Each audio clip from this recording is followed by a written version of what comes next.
নৱগঠিত যোৰহাট বিধানসভা সমষ্টিৰ ২২ নং পশ্চিম হুলুঙাপাৰ গাঁও পঞ্চায়তৰ অধীনৰ এটা অঞ্চল ভকত গাঁও ভেটাপাৰা চাহ বাগিচা অধ্যুষিত এই অঞ্চলটো উন্নয়নৰ নামত চৰম প্ৰতাৰিত এইসকল লোক বাটপথৰ দুৰৱস্থা বিশুদ্ধ খোৱা পানীৰ সমস্যা অৰুণোদয় আঁচনি প্ৰধানমন্ত্ৰী আৱাস গৃহ আদি সুবিধাৰ পৰা বঞ্চিত এইসকল লোক প্ৰতিটো নিৰ্বাচনৰ পূৰ্বে ৰাজনৈতিক নেতাই বিভিন্ন সপোন দেখুৱাই প্ৰতাৰিত কৰা এইসকল সাধাৰণ ৰাইজে এইবাৰ পঞ্চায়ত নিৰ্বাচনত ভোট নিদিয়াৰ সিদ্ধান্ত গ্ৰহণ কৰিব যদি তেওঁলোকৰ এইসমূহ সমস্যা সমাধান নহয় উল্লেখযোগ্য যে গাঁওখনৰ অধিকাংশ লোকেই এটা অস্বাস্থ্যকৰ নাদৰ পানী খাই জীৱন অতিবাহিত কৰিবলগীয়া হৈছে ইফালে যোৰহাটবাসীৰ বাবে মহাবাহু ব্ৰহ্মপুত্ৰৰ পৰা সংযুক্ত কৰি নিৰ্মাণ কৰা বৃহত্তৰ যোৰহাট পানী যোগান আঁচনি প্ৰদানৰ পৰাও বঞ্চিত এইসকল লোক সেয়ে পঞ্চায়ত নিৰ্বাচনৰ পূৰ্বে খোৱা পানীকে ধৰি অন্যান্য সমস্যাবোৰ সমাধান নকৰিলে ৰাইজক লগত লৈ আজচাই তীব্ৰ গণতান্ত্ৰিক আন্দোলন আৰম্ভ কৰিব বুলি হুংকাৰ প্ৰদান কৰে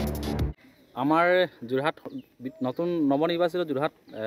নতুনকৈ অন্তৰ্ভুক্ত হোৱা যোৰহাট বিধানসভা সমষ্টিৰ অন্তৰ্গত থকা ২২ নং পশ্চিম হুলুঙাপাৰ অঞ্চলৰ এইখন ভকত গাঁও ভেটাপাৰ অঞ্চলৰ যি বিভিন্ন সমস্যাক লৈ আজি আমি ইয়াত আছোঁ আৰু ইয়াত আমি ৰাইজৰ পৰা বিশেষ সূত্ৰে আমি গম পাইছোঁ ইয়াত বিশুদ্ধ খোৱা পানীৰ অভাৱ লগতে ৰাস্তা ঘাটৰো যেনেধৰণৰ চৰকাৰী সুবিধা পাব লাগে তেনেধৰণৰ সুবিধা পোৱা নাই আৰু আজি আমি ইয়াত উপস্থিত হৈ আমাৰ বাগিচাৰ ৰাইজৰ সৈতে আমি এটা কথা স্পষ্ট কৰিছোঁ অনাগত নিৰ্বাচনসমূহত আমি আটচাৰ হৈ ইয়াত যদি চৰকাৰে যদি চকু নিদিয়ে ইয়াত যি সমস্যা আছে এই সমস্যাসমূহৰ ওপৰত যদি চৰকাৰে ব্যৱস্থা গ্ৰহণ নকৰে আমি অনাগত দিনত কিন্তু আমি আন্দোলনৰ কাৰ্যসূচী হাতত ল'বলৈ বাধ্য হ'ম আৰু অনাগত পঞ্চায়ত নিৰ্বাচন আহি আছে পঞ্চায়ত নিৰ্বাচনতো আমাৰ ৰাইজে ইয়াত এটা উচিত সিদ্ধান্ত ল'ব আৰু এই সমস্যাসমূহক লৈ যাতে আমি আমাৰ যিসকল বিষয়ববীয়া আছে চৰকাৰী প্ৰশাসন বা অন্যান্য বিষয়ববীয়াসকল আছে তেওঁলোকে যাতে